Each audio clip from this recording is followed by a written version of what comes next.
Hello, welcome to this episode of Let's Talk Death. I'm Fran Solomon. And I'm Andy McNeil. And we're thrilled to be your host for these conversations. Let's Talk Death is brought to you by Heal Grief, a social support network creating community after someone has died. Everything we do is inspired by our core belief that no one should ever grieve alone. Our goal with this program is to have a friendly chat with some amazing people so we can help normalize and educate our Heal Grief community. Our guest today is Robert Pascuzzi.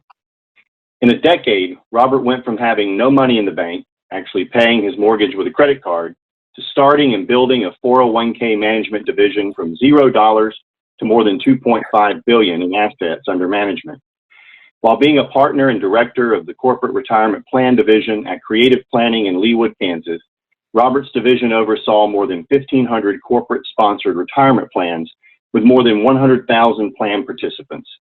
At that time, Creative Planning, Inc. managed $48 billion in assets with clients in all 50 states. Robert now offers his own day-long conference, Live Rich Today. He coaches and consults for clients internationally. He is an author of several books, including a suspense novel, The Ravine, which he is co-producing as a feature film. Robert, welcome. We are delighted to have you as a guest on our show. Thank you, Andy. It's my pleasure. And Fran, it's good to be with you guys today. So thank you. Thank you. So Robert, most of your writing has been about success building. But your latest novel, The Ravine, is based on a horrendous crime and filled with suspense, trauma, and drama. Can you tell our audience more about the story and what inspired you to write outside your familiar genre? Boy, yeah, that's a good question. Yeah. 'Cause you're right. I'm not a writer in terms of my passion is more along self-help and personal development, and thus the two books I have out. But The Ravine was really spawned from what I would refer to as a calling. I had a calling to write that book. Even at the time, I hadn't written a novel. I don't even really read that many novels. I'm going to put a disclaimer out there and tell you I'm not that big of a fan of novels per se, but I just had a calling, and I think, to me, a calling it's non-negotiable. It's something that you have to do. And so when that came to me, I didn't know how it was going to happen, but I just knew that we were going to do it. And so that was the vision that I had for the project. And it took almost 3 years, for Kelly and I, my wife, to get the Ravine done in the current format that it's in today. So it was definitely a labor of love, and it was a journey to get it done. A lot of ups and downs, and as you guys know, nothing great happens without setbacks and obstacles and bumps in the road, but we worked through those. We figured out what had to happen to get the story in the format that it is today, so that I think it's impactful, and it takes the reader on a journey. And the message that we wanted to convey, we're very, very happy about how that was depicted and portrayed throughout the characters and the storyline and so forth. But that, as you said, Fran, it was really the impotence for to write the novel came from a personal experience that Kelly and I went through. But as you're going to probably ask, the whole idea of the book isn't really about the event itself, because everybody goes through obviously trials and tribulations, and these types of things that are depicted in The Ravine happen all the time around the world, unfortunately. The Ravine is just simply our interpretation of how we experience these events and the meaning that we drew from it, and the idea that we wanted to share. We wanted to share that with the world, and so that's how we got to where we are today. It's interesting you say that, because Andy and I have both read the novel, and the suspense is chilling. But one of the things that struck us so deeply was how you developed the characters so accurately to really depict the authentic grief experience. So although fiction does come from many sources, how were you able to relay, and how were they able to capture that? How much input did you have in that, in developing that character? The individual characters in the story? Well, the grief experience was so well played from so many different perspectives. Mm-hmm. Yeah, I've worked with bereaved people my entire career, sat with many families, and I am a novel reader. And oftentimes characters in some novels, though they try to capture what a grieving person really experiences, in my opinion, you really captured, it's very authentic to what people are actually experiencing when they're going through that, the intensity that's part of grief and the struggles that are part of that, not just the emotions and not just what's happening in their head, but even their social life and their experiences with other people. So I just thought it was very accurate, and it is interesting how you develop those characters, and to me it really brought that to life. And it was each character. It wasn't just one. It was each character. Everyone had a different journey. Right. Oh, very much so. And I think what we tried to do is we tried to step into the mind of each character and try to go there. What were they going through? What were their perceptions? How were they reacting to the things that were going on around them? And trying to really put ourselves in their mindset. We knew how we responded and obviously how it affected us and our family. But you're right. The challenge was really to capture the essence of what it meant to this whole community of people. There were so many people affected by what happened. To try to, really try to go there and say, how did it affect this character? How would it affect that character?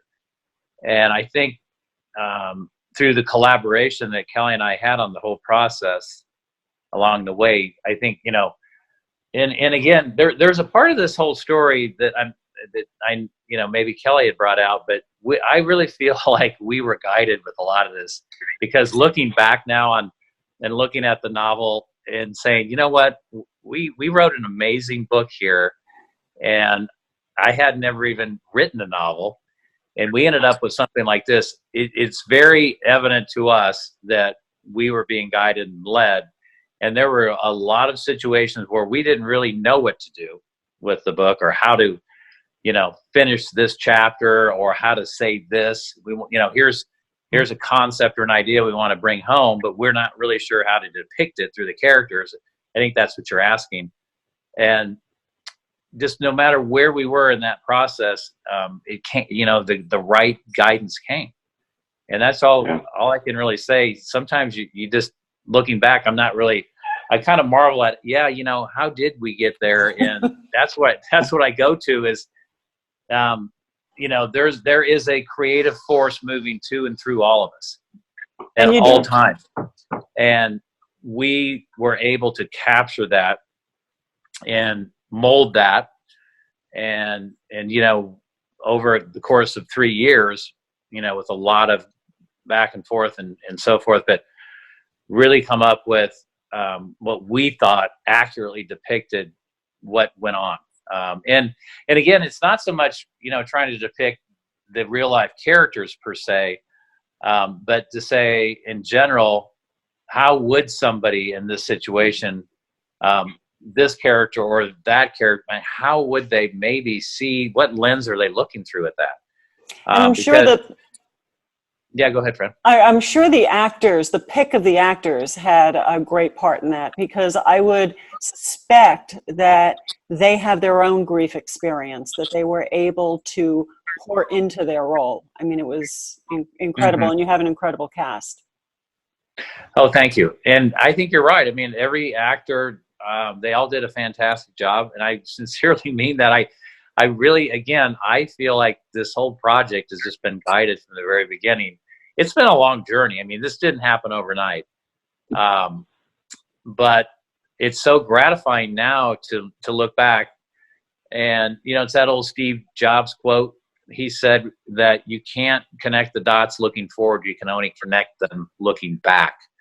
You just have to trust going forward that everything's going to connect. And everything connected, even all the way through the movie. The people that showed up, the actors that showed up, Kelly and I really firmly believe they were called to play those roles.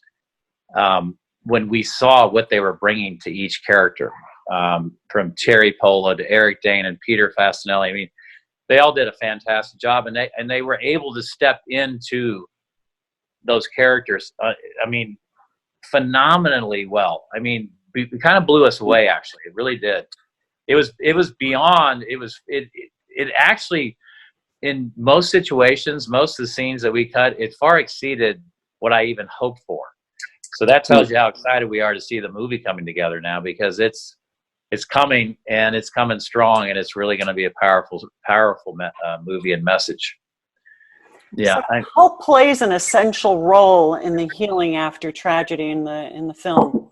Can you tell us more about that? Could you repeat that, Fran? Sure. Hope, just generally hope. Oh, hope. I thought you said who. I was like, okay. No, hope plays such an essential role. Yeah. Right. Oh yeah, for sure. Without hope, there's nothing. I mean, we don't have anything, right? I mean, we have to have hope. That is what carries us through day by day, through any experience, any tragedy. There has to be something that we're able to get out of bed for and keep moving forward.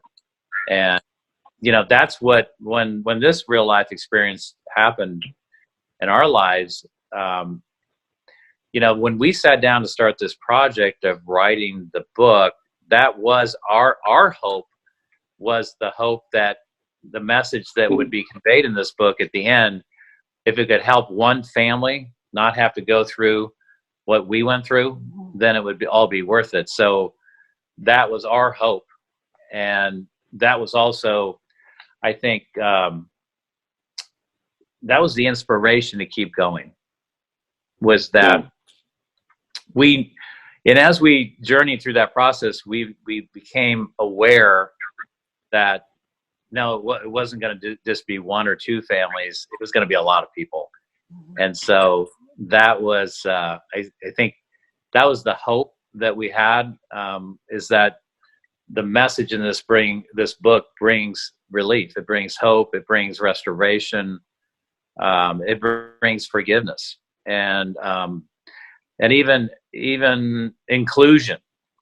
And I think you guys reading the book, you're shaking your heads. Yeah. That's ultimately what we were hoping for, and so that's where I think we got to.